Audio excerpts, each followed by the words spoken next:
Good evening students, कैसे हैं आप लोग। आज हम लोग फिजिक्स में क्लास 12th के लिए ऑल्टरनेटिंग करंट में एलसी ऑसिलेशन से स्टार्ट करेंगे। तो आइए स्टार्ट करते हैं।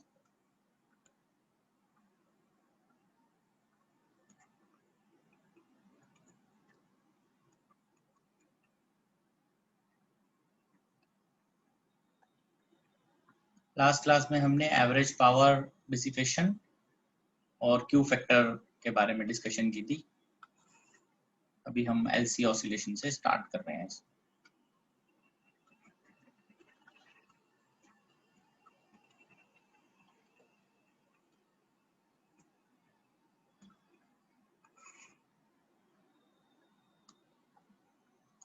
एलसी ऑसिलेशन में हम ऐसे देखेंगे, इसमें एक इंडक्टर है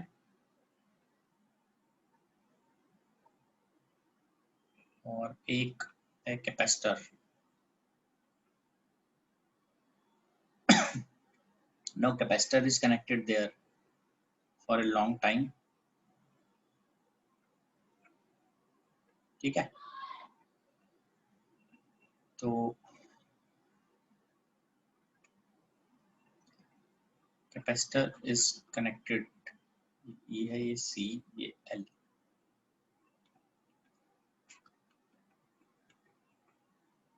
capacitor is connected for a long time. ठीक है, when capacitor is fully charge,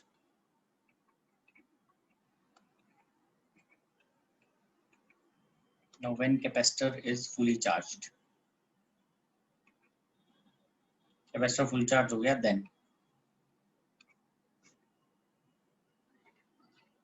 cell is disconnected,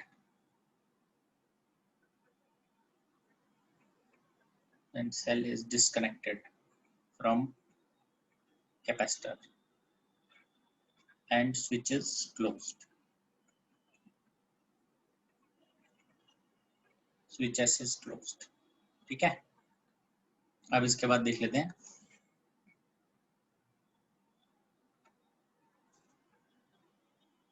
ठीक है, तो अब यहाँ से इधर से हम देखते हैं।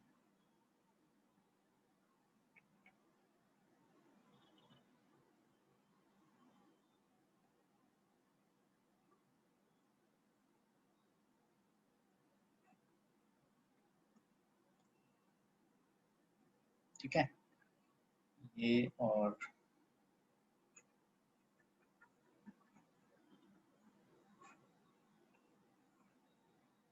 केसेस बनेंगे, उनके लिए हम सर्किट को रेडी कर लेते हैं।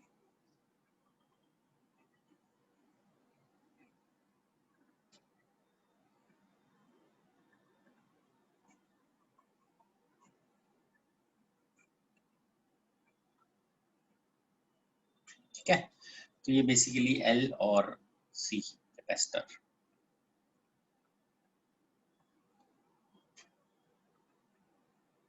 अब इनके अंदर जैसे हम लोग इसको स्टार्ट करते हैं, initially time t equal to 0 पर ये कैपेसिटर पॉजिटिवली चार्ज है, और मतलब ये प्लेट पॉजिटिव, ये प्लेट नेगेटिव। इस समय कैपेसिटर के पास चार्ज जो है that is Q not. Q naught is the amount of charge capacitor has at t is equal to 0, Q naught is equal to charge on capacitor। Capacitor के पास ये charge है। ठीक है,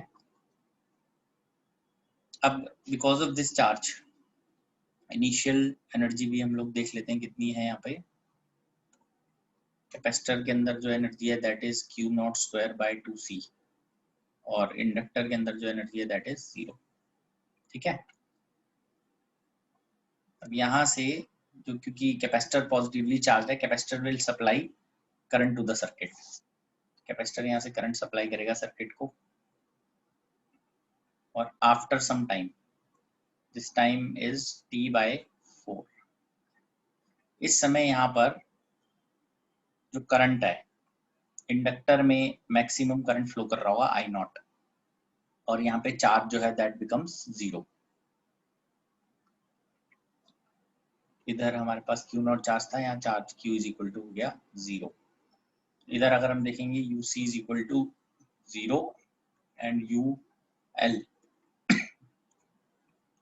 half L I naught square. ठीक है, यहां से यहां तक फिर से t/4 टाइम, इन दोनों टाइम मतलब यहां से यहां तक का t/4 टाइम है। इसमें वापस जो कैपेसिटर है वो, बिकॉज इधर आई नॉट था मैक्सिमम करंट, तो इससे फाइनली वापस इधर से रिवर्स डायरेक्शन में ये चार्ज हो जाएगा। ठीक है, so this is q is equal to q naught again, mod q is q naught. तो इसमें u of c is q naught square by 2c and ul is again 0. This is again t/4. Again यहाँ जब ये finally charge होगा, ये इस तरह से करंट देना स्टार्ट करेगा। तो इस इंडक्टर में इस समय ये आई नॉट मैक्सिमम करंट होगा और इस समय में यहाँ पर u of c is equal to 0 and ul that is half l I not square फिर से आ जाएगा। फर्दर t/4 टाइम में फिर से ये सिचुएशन आ गई। तो ये दिस इज एलसी ऑसिलेशन, एक ऑसिलेशन चल रही है जिसमें एनर्जी जो है टोटल हमेशा कांस्टेंट रहती है और हर t/4 पे एनर्जी जो है वो कैपेसिटर और इंडक्टर के बीच में चेंज हो रही है, टोटल हमेशा कांस्टेंट रहेगी। ठीक है, t इज इक्वल टू 0। इधर अगर हम time t is equal to 0 यहाँ से स्टार्ट करते हैं, ये t इज इक्वल टू 0 की साइकिल है, ये t इज इक्वल टू 0 है, यहाँ टाइम हो गया t is equal to t/4, ये टाइम हो गया small t is equal to 2t/4, ये टाइम हो गया 3t/4। फिर ये फाइनली टाइम यहाँ से यहाँ जो होगा that becomes t is equal to 0 से स्टार्ट हुआ था, तो ये t is equal to 4t/4 t है। t इज इक्वल टू 0 से हम इसे स्टार्ट करते हैं, तो कैपिटल T हो गया। ये हम t इज इक्वल टू 0 से इसको स्टार्ट करते हैं, यहाँ से यहाँ पहुंचेगा, यहाँ से यहाँ, देन हियर, देन हियर। ठीक है ना, इस तरह से चल रहा है। तो आइए इसको थोड़ा सा और हम डिस्कस करेंगे कैसे इसको हमें सॉल्व कैसे करना होता है।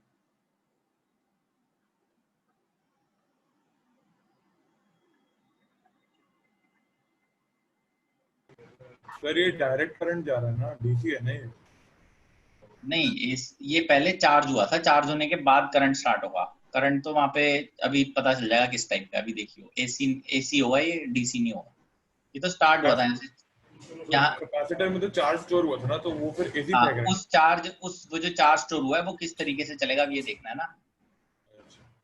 ठीक है, आइए इसको आगे देखते हैं।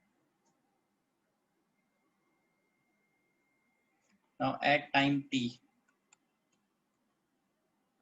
हम टाइम t के इसमें ले रहे हैं व्हेन कैपेसिटर इज डिस्चार्ज्ड। ठीक है, जब कैपेसिटर डिस्चार्ज हो रहा है उस समय सर्किट को सॉल्व कर रहे हैं। देखिए, तो ये बीच में हम ऐसा टाइम ले रहे हैं जिसमें कैपेसिटर के पास चार्ज भी है और इधर करंट भी है, ये इस टाइप से है। इसमें चार्ज Q है और यहाँ से ये करंट जा रहा है ऐसे, इसमें करंट है I। ठीक है, तो इस केस में because I is decreasing here, sorry I is increasing because charge कम हो रहा है, as current is increasing through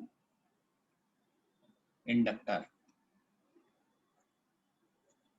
therefore polarity of inductor. तो जब इंक्रीज हो रहा होता है तो पोलैरिटी हम इस तरह से डिसाइड करते हैं, ये माइनस, ये प्लस और ये माइनस, इस तरह से हम डिसाइड कर लेते हैं पोलैरिटी को। ठीक है, तो यहाँ पे इधर हम दिखाएंगे this will become plus and this will become minus. फिर से इसको हम लिख लेते हैं।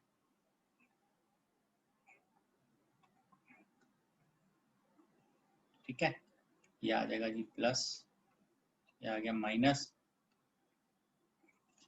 इधर से आई आ रहा है ये, और हम ये दिखाएंगे इधर प्लस इधर माइनस। ठीक है, तो अब इसके अंदर हम बिकॉज अब Q तो डिक्रीज हो रहा है ना, करंट बढ़ रहा है बट Q कम हो रहा है, Q इज डिक्रीजिंग। तो कोई बात नहीं, यहाँ से स्टार्ट करते हैं यूजिंग KVL। एक पॉइंट से स्टार्ट करते हैं, यहाँ से घूमते हुए फिर इधर हम वापस आएंगे। तो यहाँ से स्टार्ट करते हैं, माइनस से प्लस का जंप लेंगे, it is Q/C। Q is equal to CV होता है ना, तो इसके क्रॉस पोटेंशियल, और इस तरह से हम आगे मूव करेंगे इसमें।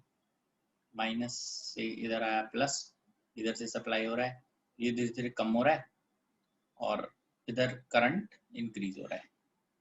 ठीक है, माइनस से प्लस, प्लस से minus, L di/dt equals to 0। Check कर लीजिए इसको। ठीक है, लेफ्ट साइड से पॉजिटिव था, तो इस तरह से आ गया हमारे पास। आगे बढ़ते हैं, इसमें हम अप्लाई कर रहे हैं, as current is increasing, as I is increasing, therefore di/dt is positive. Also dq/dt is negative. I की वैल्यू आ जाएगी माइनस dq/dt, क्योंकि चार्ज कम हो रहा है। ठीक है,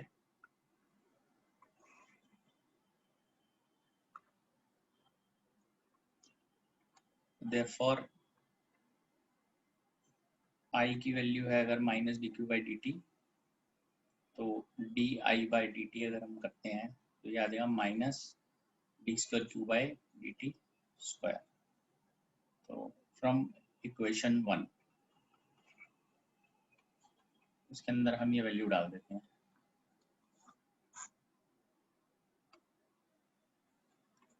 q/c minus L minus d²q/dt², this is equal to 0। तो ये वैल्यू आ जाएगी q/c plus L।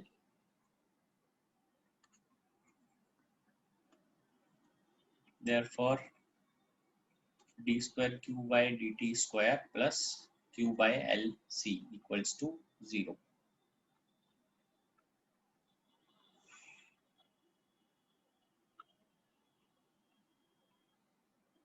let omega square is equal to 1/LC, therefore d²q/dt² plus omega square q equals to 0। ये जो है this is a differential equation.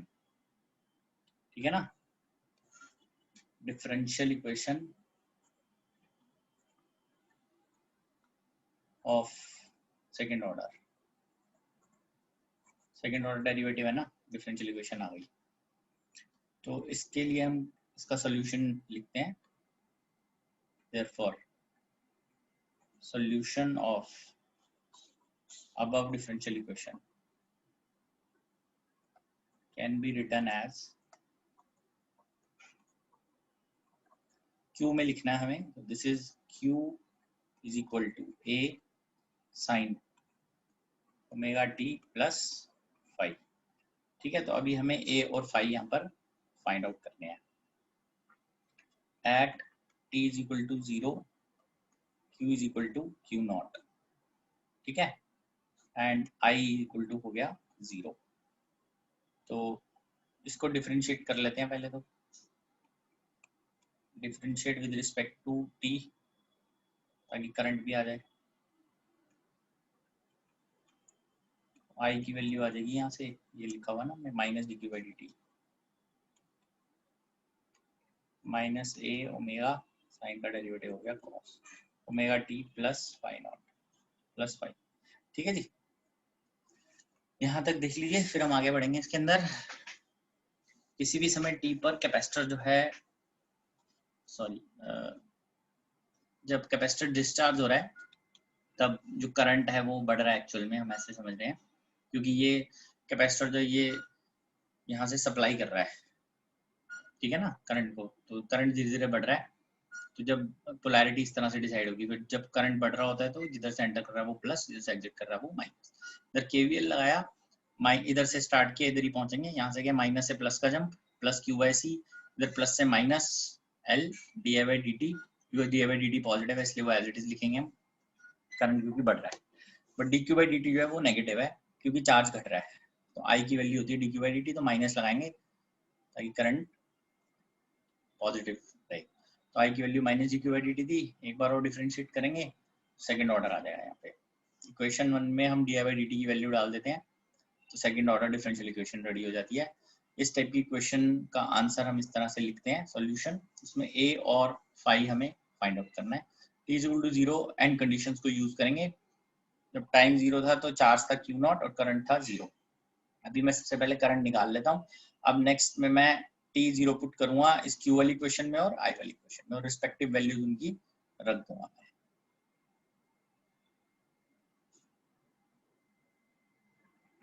हाँ, अभी omega square यहाँ पे लेना पड़ेगा क्योंकि एक तो ये डायमेंशन से भी मैच करता है और इसी से यहाँ से स्टार्ट करते हुए लेंगे, क्योंकि हमें पता ही है ना, पीछे भी हमने इस बारे में डिस्कशन किया है, जो फ्रीक्वेंसी होती है वो रूट में 1/LC होती है, तो इसलिए ओमेगा स्क्वायर से ही यहाँ पे हम स्टार्ट करेंगे क्योंकि डायमेंशन भी मैच करती है। ठीक है जी, तो आगे बढ़ते हैं हम।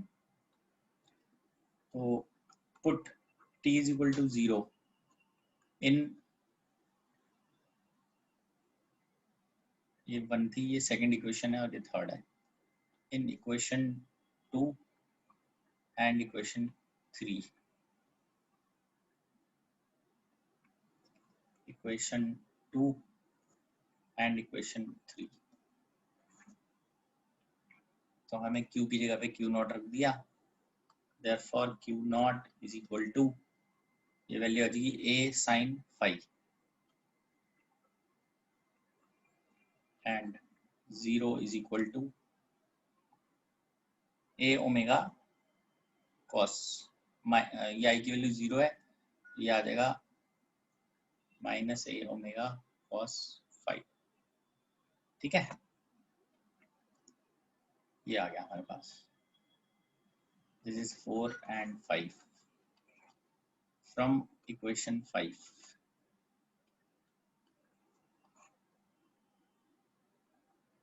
cos phi इक्वल टू 0, ये वैल्यू आ गई phi is equal to pi by. Now in equation 4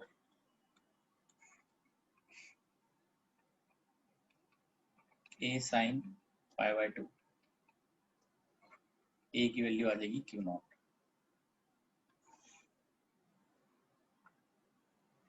ठीक है, देयरफॉर q की वैल्यू आ जाएगी q नॉट, ये स्टार्टिंग में लिया था जो हमने, a sin omega t plus five, q not sin omega t plus five, five की वैल्यू आ गई यहाँ पे pi by 2, therefore q is equal to q not cos omega t। तो ये हमारे पास q की वैल्यू आ जाती है। ऑल्सो अगर मुझे करंट फाइंड आउट करना है कि करंट की क्या वैल्यू है, तो मैं I की वैल्यू वो यूज करूंगा minus d q by d t. I will be equal to minus d q by d t, तो I की वैल्यू आ जाती है q not omega sine omega t. ठीक है ना, ये आ गया हमारे पास, I की वैल्यू भी आ गई, माइनस था तो cos का डेरिवेटिव माइनस साइन होता है वो कैंसिल हो गया, देयरफॉर I नॉट जो है that is q not into omega. Clear,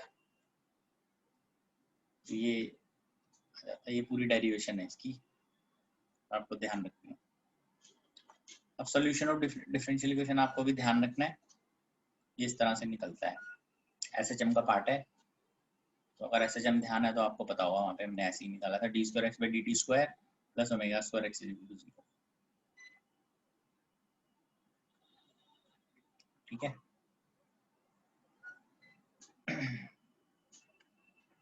इसमें जैसे ये क्वेश्चन आ जाता है हमारे पास, prove that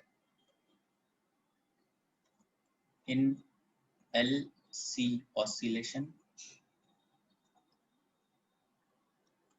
total energy of circuit always remains constant.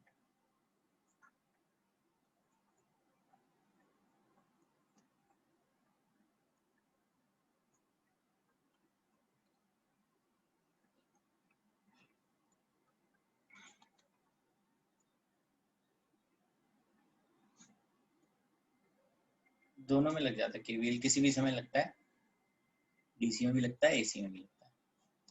सो आइए हम यहाँ देखते हैं, at any time T, at any time T Q जो है उसकी वैल्यू गिवन है हमें, Q not cos omega T, and current की भी वैल्यू गिवन है, q not omega naught sign omega T, omega naught not हटा देते हैं, ठीक है। therefore u कैपेसिटर जो है वो देखते हैं, that is q square by 2c, q not square cos square omega t by 2c, and you L, किसी भी समय कैपेसिटर में और इंडक्टर में ये एनर्जी रहेगी, half of L Q not square omega square sine square omega T. therefore u total u c plus u l, ये आ जाएगा Q not square by 2c cos square omega t plus L Q not square bye 2 omega square sine square omega T. अब इसमें omega square जो हमने पहले लिया था उसको पुट करते हैं using omega square is equal to 1 by L C, ठीक है जी। u total is q not square by 2c और square omega t plus q square की वैल्यू डाल देते हैं 1 बाय एल सी, ये बन जाएगा Q not square by 2c sine square omega T. इसको कॉमन लेते हैं, sine square omega t plus cos square omega T हो जाता है 1। This is total energy which is initial energy. ये इनिशियल एनर्जी दोनों में चल रही है, ठीक है। क्योंकि हमने इसमें ओमेगा जो है वो इधर यूज किया हुआ है 1 बाय एल सी को, तो ओमेगा जो है that is 2 pi by T.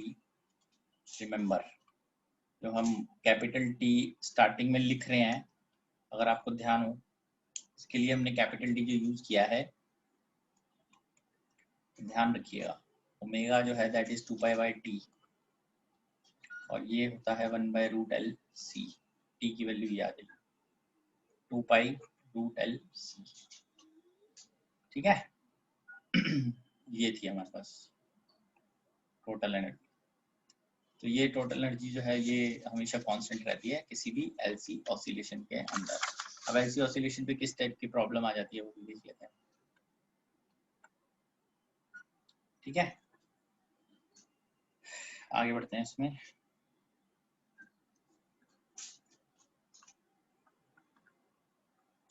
Find minimum time, find minimum time in which energy of the capacitor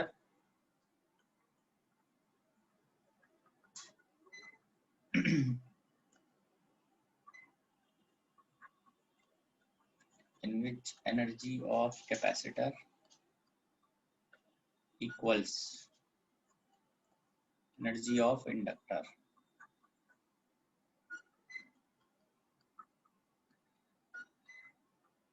ठीक है। तो ये देख लेते हैं। तो अकॉर्डिंग टू क्वेश्चन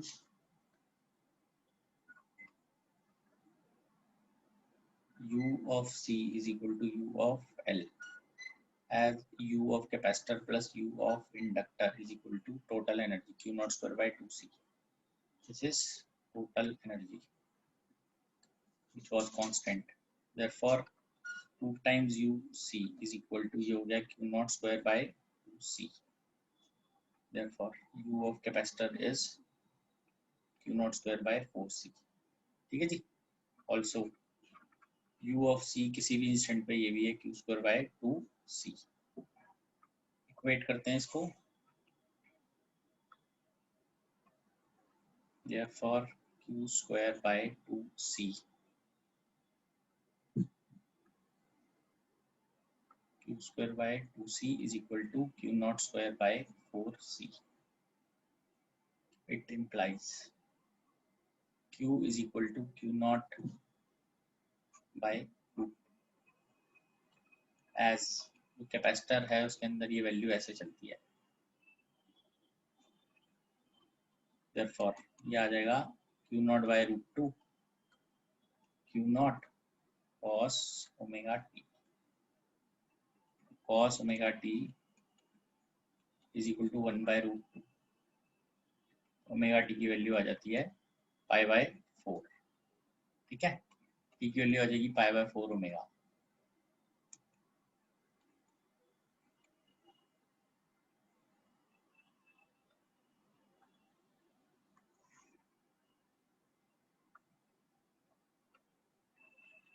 तो ये t की वैल्यू आ जाएगी t bye 8।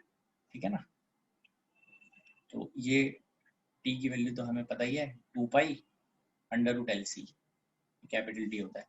This is 2 pi root L C by 8। ये आंसर बनता है इसका। इसमें ऐसे इक्वल्स की जगह 50% या 25% या कुछ भी कर सकते हैं, तो तरीका यही है करने का। जनरली इस टाइप का ही क्वेश्चन बनेगा जिसके अंदर कॉस ओमेगा टी की वैल्यू कुछ ना कुछ नोन होगी, या 1 बाय √2 होगी, या 1 बाय 2 होगी, या √3 बाय 2 होगी। तो इस तरीके से ही क्वेश्चन बनेगा हमेशा इसका। ठीक है, तो ये एलसी ऑसिलेशन यहाँ पे खत्म होती है। नेक्स्ट हम स्टार्ट कर रहे हैं एक बार ट्रांसफार्मर।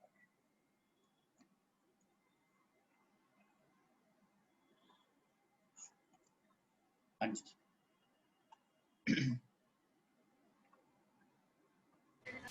फिर एक बार पिछले पेज पे लेके जाना जहाँ पे आपने डेरिवेशन करी थी, इससे एक बार पढ़िए, इससे एक बार पीछे पढ़िए, क्या है? एक पेज पीछे और पढ़िए। एक और हाँ सर, इसमें जो कैपेसिटर ने जो चार्ज स्टोर किया था उससे वो ऑल्टरनेटिंग करंट कैसे भेज रहा है? तो ये सॉल्व करने पे आ रहा है ना, वो तो भेज सकता है, कोई दिक्कत नहीं है। नॉर्मल भी भेज सकता है, डीसी भी भेज सकता है, एसी भी भेज सकता है। नहीं, वो तो डिपेंड करता है ना किस तरह से। एलसी ऑसिलेशन में चार्ज स्टोर हुआ था बैटरी से, बट बाद में वो ऑल्टरनेटिंग करंट की फॉर्म में करंट मतलब जा रहा है। अगर यहाँ पे इंडक्टर की जगह रजिस्टर होता तो वो डीसी करंट जाता फिर उसमें। फिर डीसी करंट ही जाता। हाँ, फिर वो एक और एक्सपोनेंशियल टाइप की चीज होती है, अभी हमने डिस्कस नहीं किया। और सर ये सारी इक्वेशन जो डीसी में है वो एसी में यूज कर सकते हैं हम, जैसे Q equal to C V DC की इक्वेशन थी। हाँ, जनरली जो होती हैं वो सब यूज कर लेते हैं। Q equal to CV use कर सकते हैं, और जो एनर्जी के एक्सप्रेशन है वो भी यूज कर सकते हैं। बिल्कुल। आइए आगे बढ़ते हैं ट्रांसफार्मर में। ट्रांसफार्मर क्या है? This is an electrical device which is used to convert high voltage to low voltage, which is called step down, or from low voltage to high voltage. तो without any power loss हम ऐसे बोलते हैं, because we take efficiency of transformer to be 100%, but depend करता है, ये दे भी हो सकती है कि efficiency 100% नहीं है, कम है उससे। So transformer के बारे में, it is an electrical device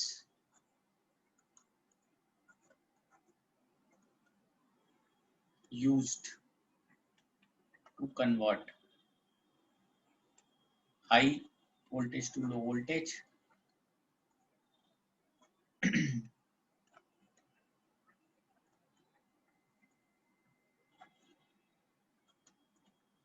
step down, or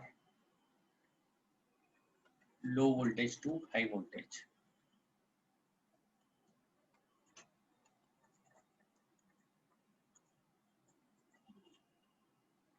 ठीक है, step up, keeping power constant, मतलब जितना पावर इनपुट है उतना ही आउटपुट है। ट्रांसफार्मर किस पे बेस्ड होता है? It is based on mutual induction principal. It is based on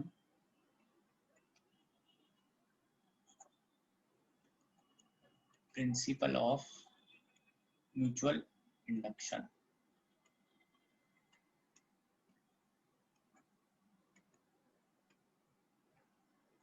Now in transformer,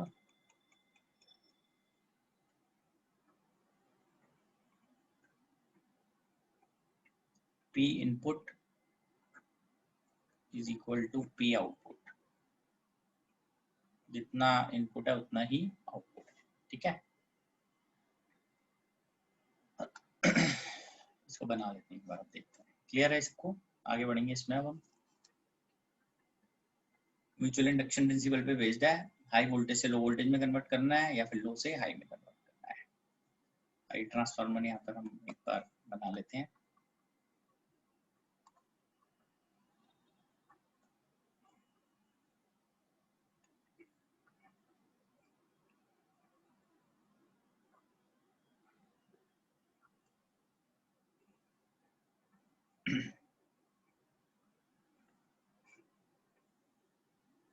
ठीक है जी, हम ऐसे साइन दिखाते हैं. This is sine of mutual induction. यहाँ से हम दिखाते हैं ये इनपुट है, यहाँ से this is output. This is called left वाला प्राइमरी कॉइल, ये राइट वाला जो है this is called secondary coil. यहाँ से आउटपुट है. ठीक है, तो अभी हम इसके अंदर जो है एफिशिएंसी को 100% रखा हुआ है. हमने एफिशिएंसी जो है वो 100% है. So now if P in is equal to P out है, अगर ये है देन इसको ऐसे हम लिख सकते हैं. V in मतलब प्राइमरी कॉइल, आउट मतलब secondary coil. V in I in is equal to V out I out. इसको हम ऐसे भी लिख सकते हैं that V primary I primary V secondary I secondary. ठीक है, this is EMF in primary is equal to V primary is equal to minus N primary d phi by dt.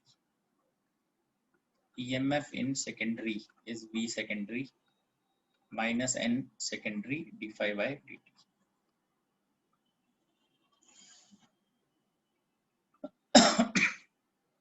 ठीक है, तो assuming magnetic flux linked with both coils remains same. Magnetic flux linked with both coils remains same.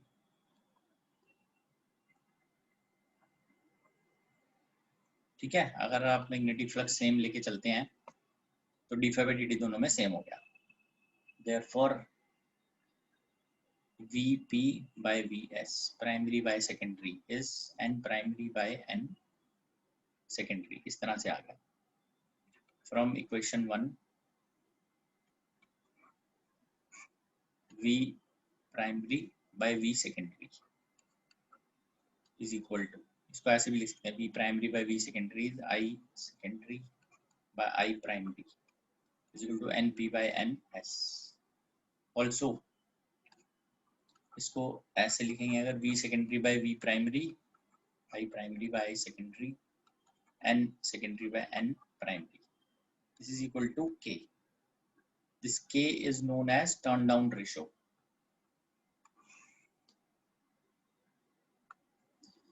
Here K is known as turn down ratio.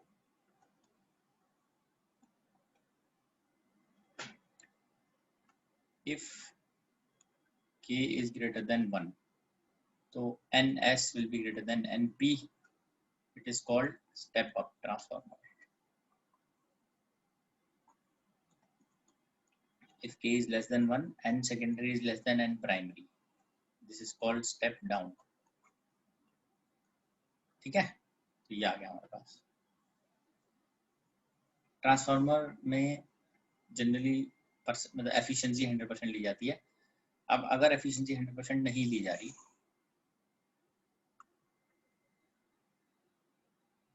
If efficiency नहीं, इसमें हाँ calculation देख लेते हैं, efficiency of transformer.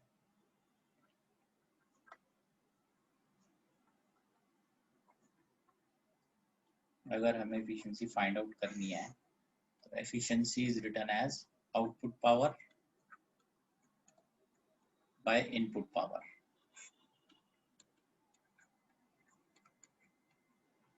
into 100.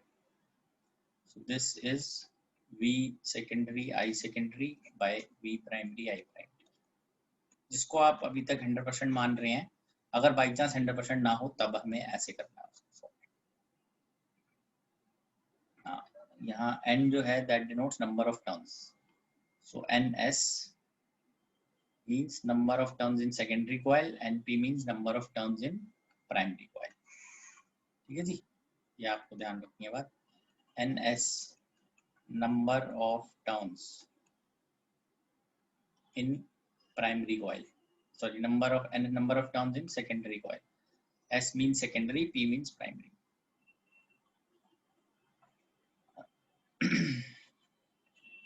NP number of turns in primary coil।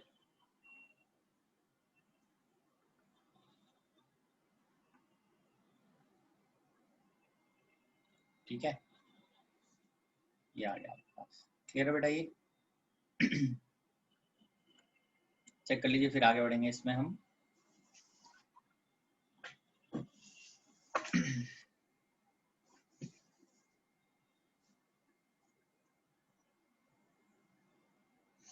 आगे बढ़ते हैं इसमें। Next is type of losses in transformer.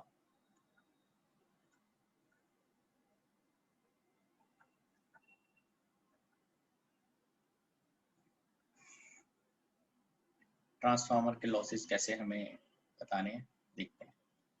Number 1 is called copper loss. ठीक है, copper loss number 1 is called as copper loss. Copper loss कैसे define करेंगे?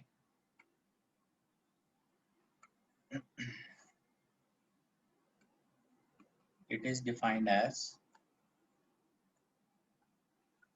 energy loss in form of heat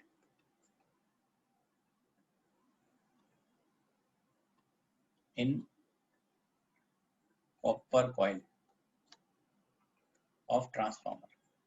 basically जो loss है ये heat loss ही है, but ये copper coil के अंदर जो लॉस होता है वो है, कॉपर कॉइल में हीट लॉस हो रहा है वो है, ऑफ ट्रांसफार्मर। ठीक है, it is due to Joule's heating of copper coil.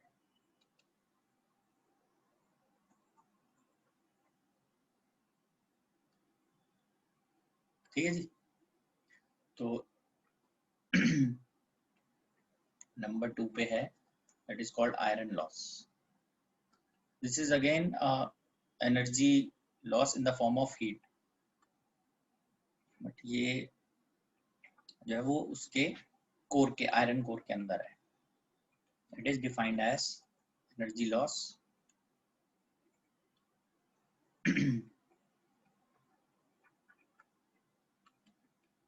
due to energy loss in the form of heat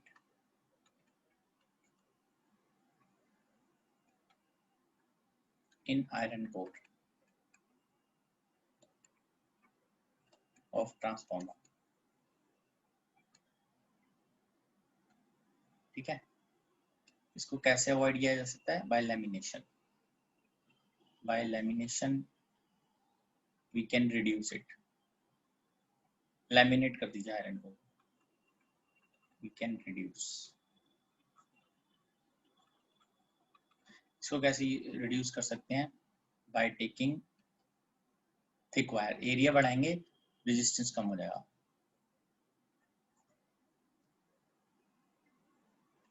it can be reduced, area बढ़ाएंगे तो रेजिस्टेंस कम हो जाएगी, तो रेजिस्टेंस की वजह से ही हो रहा है, ठीक है ना।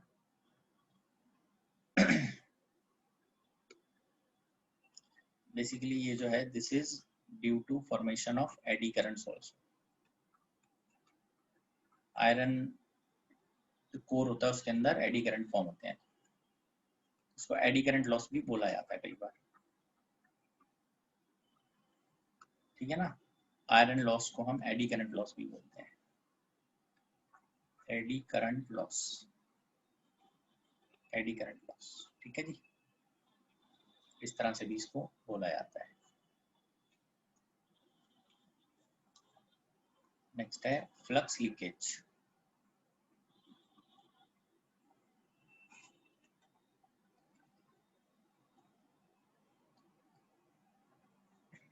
तो इसमें energy is lost due to improper winding,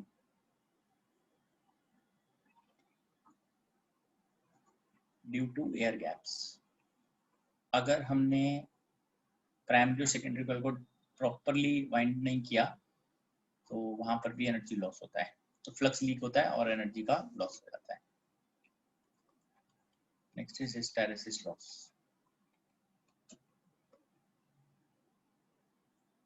hysteresis loss किस लिए होता है? This is due to alternating current.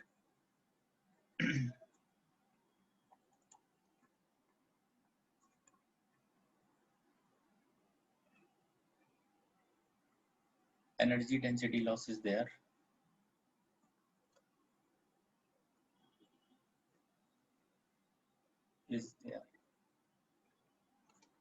because of magnetizing and demagnetizing iron core, magnetization and demagnetization in every cycle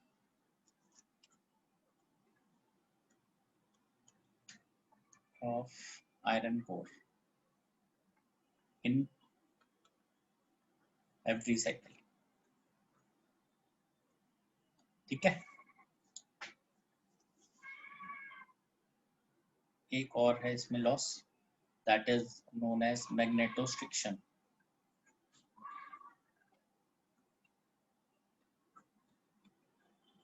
This is basically humming, loss of energy due to humming of transformer, humming noise। कभी देखा हो आपने, कभी कोई heavy appliance जैसे transformer वगैरह चलते हैं तो उनमें नॉइज आती है, हमिंग नॉइज आती है,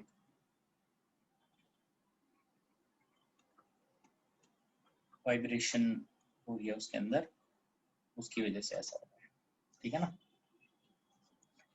तो ये बेसिकली इसके लॉसेज है। क्लियर है आपको? Copper loss, iron loss, flux leakage, hysteresis loss, magnetostriction. Magnetostriction जो है that is loss of energy due to humming noise of a transformer. Clear है सबको?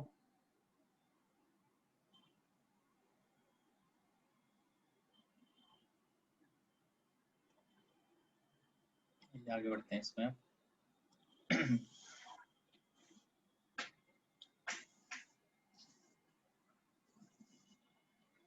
इसके अंदर हमने ऑलमोस्ट सारे जो इलेक्ट्रिकल डिवाइसेस हैं उनमें एक ट्रांसफार्मर है, एक हम अभी जनरेटर भी देख लेते हैं साथ में। जनरेटर जो है I think electric generator, that is also a part. तो अगर हमने पहले 10th में उसको नहीं किया हुआ जनरेटर को, तो अभी कर लेते हैं उसको भी, सारे टॉपिक्स हमारे फिनिश हो जाएंगे, ठीक है। एसी जनरेटर नेक्स्ट टॉपिक देख लेते हैं हम। एसी जनरेटर,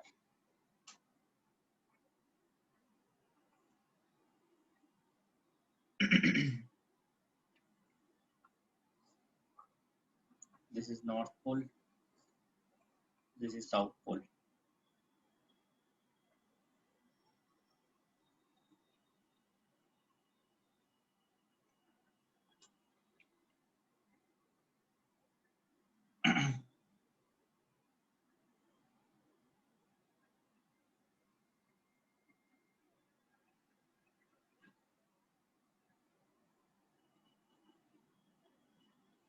ठीक है, ये इधर से जाएगा, it will come out from this point.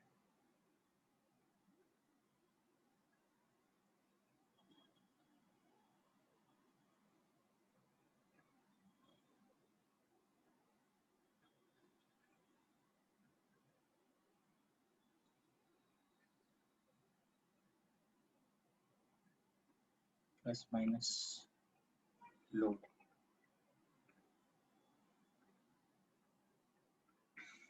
ये कॉइल। ठीक है, आइए इसको थोड़ा सा हम लिख लेते हैं।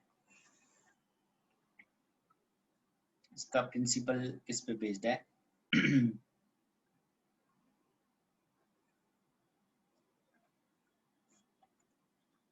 प्रिंसिपल ये है, when a coil rotates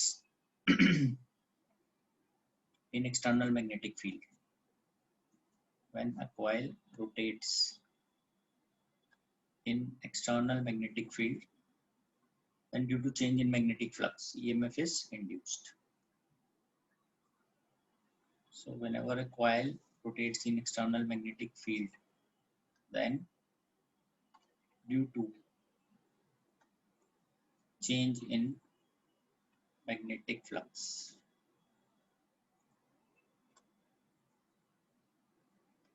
EMF is induced.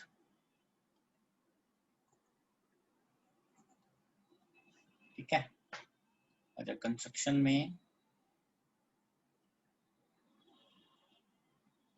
के अंदर हमें क्या चाहिए? 2 magnets, 1 coil,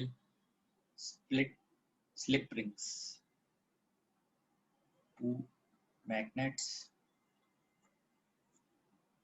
coil, slip rings। ठीक है ना, इसको बोलते हैं this is a slip ring. यहाँ पे दिस इज कार्बन ब्रश। ठीक है ना, this is carbon brush.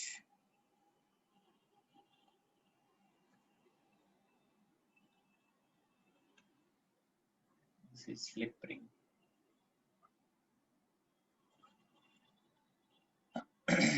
Then comes working।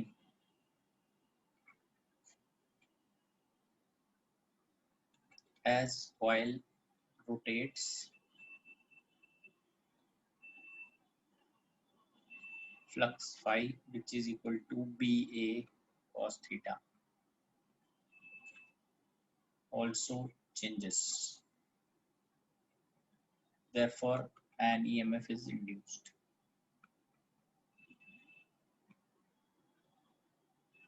Where EMF is equal to minus n d phi by dt।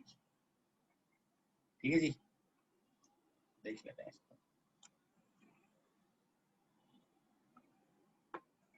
Therefore, EMF is equal to minus n d phi by dt।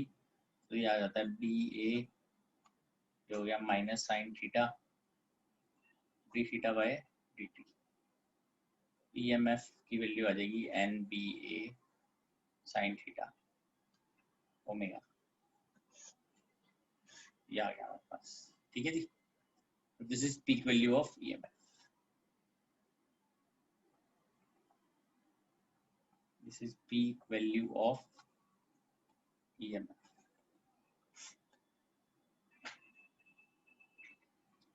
Clear है ये? ठीक है बेटा, बस आज के लिए हम इतना ही करेंगे। ऑलमोस्ट सारे टॉपिक्स हमारे इस चैप्टर के खत्म हो गए।